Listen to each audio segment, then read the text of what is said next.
జాతర అన్నీ తానే వ్యవహరించిన మంత్రిగారు తన నియోజకవర్గం ఆమె సామాజిక వర్గ కీర్తి కిరీటమైన అతిపెద్ద గిరిజన జాతర జిల్లా మంత్రి అలా అన్నీ కలగలిసి అన్నీ తానే జాతర నిర్వహణను భుజాలపైన వేసుకున్నారామె.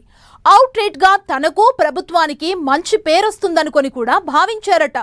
కట్ చేస్తే కొందరు అధికారుల అతి మరికొందరి నిర్లక్ష్యం కాస్త భక్తుల ఇక్కట్లకు కారణమైందట. మంత్రి గారు ఎంతో శ్రమించినా ఫైనల్ అవుట్పుట్ మాత్రం డిసప్పాయింట్ చేసిందట. ఇంతకు ఎవరా మంత్రి? ఆమె ఎక్స్పెక్టేషన్స్ ఎందుకు రీచ్ కాలేదు?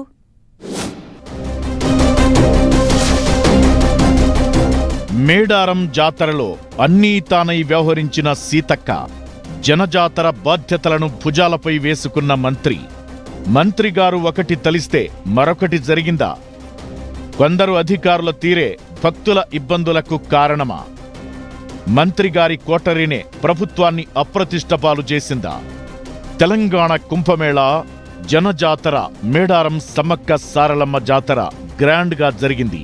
తను పుట్టిన జన్మభూమి రుణం తీర్చుకునేందుకు ములుగు ఎమ్మెల్యేగా, జిల్లా మంత్రిగా తన సామాజిక వర్గ ఇలవేల్పైన సమ్మక్క సారలమ్మ జాతరను సక్సెస్ చేసేందుకు తీవ్రంగా శ్రమించారు మంత్రి సీతక్క. ఇదే ఉమ్మడి ఓరుగల్లు జిల్లాకు చెందిన కొండా సురేఖ దేవాదాయ శాఖ మంత్రిగా ఉన్నారు. అయినా ఆమె జాతరలో ఎక్కడా పెద్ద హడావుడి చేసినట్లు కనిపించలేదు. సీతక్క మాత్రం ప్రభుత్వం తరపున అన్నీ తానై మేడారంలో మకాం వేసి దగ్గరుండి ఏర్పాట్లను చూసుకున్నారు. అయితే కరెక్ట్ జాతర జరిగే 3 రోజుల్లో అమ్మవారు గద్దెల మీదకు వచ్చిన సందర్భంలో తలెత్తిన సమస్యలు, భక్తులు పడ్డ ఇబ్బందులు చర్చనీయాంశంగా మారాయి. పోలీస్ ఆంక్షలు, అడ్డంకులు, భక్తుల ఆందోళనలు, ఆవేదనలు, తిట్ల దండకం సోషల్ మీడియాలో ట్రెండింగ్ అయింది. అటెండర్ నుంచి మొదలు ఆఫీసర్ వరకు 40,000 మంది సిబ్బంది పనిచేసిన మేడారం జాతరలో మంత్రి సీతక్క ఆలోచనకు, ప్రభుత్వ లక్ష్యానికి భిన్నమైన ఫలితాలు వచ్చాయన్న చర్చ జరుగుతోంది. అనుకున్నదొకటి అయ్యిందొకటి అన్నట్లుగా మారిపోయిందట సీన్. కొంతకాలంగా మంత్రిగారి ఒక సామాజిక వర్గానికి చెందిన పోలీస్ కోటరీ అడ్డుగోడ కట్టేసిందట. ఆ వర్గానికి చెందిన డీఎస్పీ, సిఐ ప్లాన్ ప్రకారం తమ అనుచరులైన అధికారులను ములుగు నిండా నింపేశారని పోలీస్ శాఖలో గుసగుసలు వినిపిస్తున్నాయి. విప్లవ రాజకీయాలకు నెలవైన మేడారం ప్రాంతంలో నెత్తురు చిందించిన అమరుడి స్తూపం జాతర ఏర్పాట్లలో రంగుమారడం, విప్లవ నేపథ్యమున్న సీతక్క మంత్రిగా ఉండగా చోటు చేసుకోవడం హాట్ టాపిక్ అయింది. పోలీస్ శాఖలో వివాదాలకు కేరాఫ్ గా ఉన్న ఓ సీఐ, లోకల్ గా పట్టుండి బాగా ముదిరిన డీఎస్పీ మంత్రి చుట్టూ చేరి తమ హవా నడిపించారట. భవిష్యత్ అవసరాలను దృష్టిలో పెట్టుకుని గద్దెల సాక్షిగా గత ప్రభుత్వంలో కీలకంగా వ్యవహరించిన ఓ నేతకు రాచమర్యాదలు చేసి ఆశ్చర్యపరిచారట.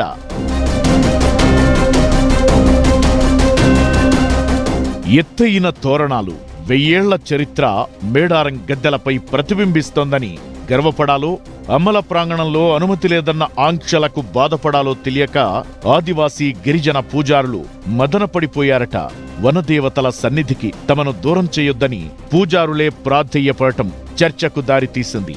సారలమ్మ సన్నిధిలో ప్రతిసారి కోయ సంప్రదాయ నృత్యంలో మంత్రి సీతక్క, కోయ ఆడబిడ్డలు హైలైట్ అవుతుంటారు. కాని దీనికి భిన్నంగా ఐపీఎస్ అధికారుల డాన్సులు, ఓ ఐపీఎస్ అధికారి టీం చేసిన హంగామాపై తీవ్ర చర్చ జరుగుతోంది. సమ్మక్కను చిలుకల గుట్ట నుంచి తీసుకొచ్చేటప్పుడు వినమ్రంగా ప్రణమిల్లాల్సిన చోట ఐపీఎస్ల హుందాతనం హుష్కాకయిందన్న విమర్శలున్నాయి. ఇక ఈసారి కమాండ్ కంట్రోల్ రూమ్ పనితీరు పూర్తిగా అదుపు తప్పిందన్న అలిగేషన్స్ వచ్చాయి. డ్రోన్లు, టీజీ క్వెస్ట్, హైటెక్ హంగులు చేతులెత్తేయడంతో రోజుల తరబడి ప్రయాణం, గంటల కొద్దీ నిరీక్షణ, బస్సుల్లో బసలు, రోడ్ల పక్కన నిద్రలు, చలిని తట్టుకునేందుకు క్యాంప్ ఫైర్లతో ట్రాఫిక్ జామ్ అయిపోయింది.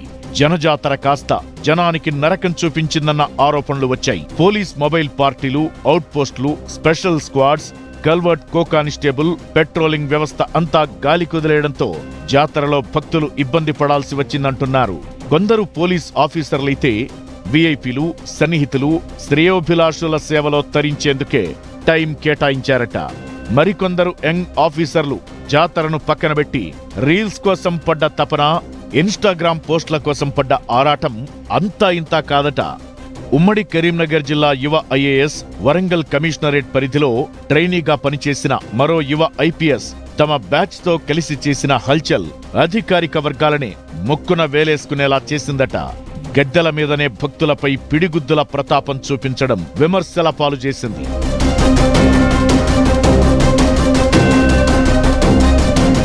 అడుగడుగునా భక్తులు అవస్థలు పడుతుంటే మంత్రి నమ్ముకున్న స్పెషల్ అధికారులంతా ఆల్ ఈజ్ వెల్ అని ఫీల్ గుడ్ ఫీలింగ్ కలిగిస్తూ ఫీడ్బ్యాక్ ఇచ్చి సీతక్కను గొక్క తిప్పుకోనివ్వలేదట. నిజమేనని నమ్మిన అమాత్యురాలు మిగతా జాతర పనుల్లో బిజీ అయిపోవడంతో జరగాల్సిన నష్టం జరిగిపోయిందట. ట్రాఫిక్ జామ్ ఎఫెక్ట్ మినిస్టర్ చెవిన పడేదాకా సిచ్యువేషన్ ఏంటో అర్థం కాలేదట. 250 కోట్లతో గద్దెల ప్రాంగణాన్ని సర్వాంగ సుందరంగా తీర్చిదిద్ది భక్తులతో శభాష్ అనిపించుకోవాలనుకుంటే ఒకటి ఎక్స్పెక్ట్ చేస్తే రిజల్ట్ మరోలా వచ్చిందట. ప్రభుత్వం ప్రతిష్ట మాట అటుంచి భక్తుల తిట్లు శాపనార్థాలు మిన్నంటడంతో చేతులు కాలేక ఆకులు పట్టుకున్నట్లయిందట పరిస్థితి. మంత్రిగారు కొందరు అధికారుల మాటలను అతిగా విశ్వసించడంతోనే ఈ సమస్యలు వచ్చాయన్న చర్చ జరుగుతోంది.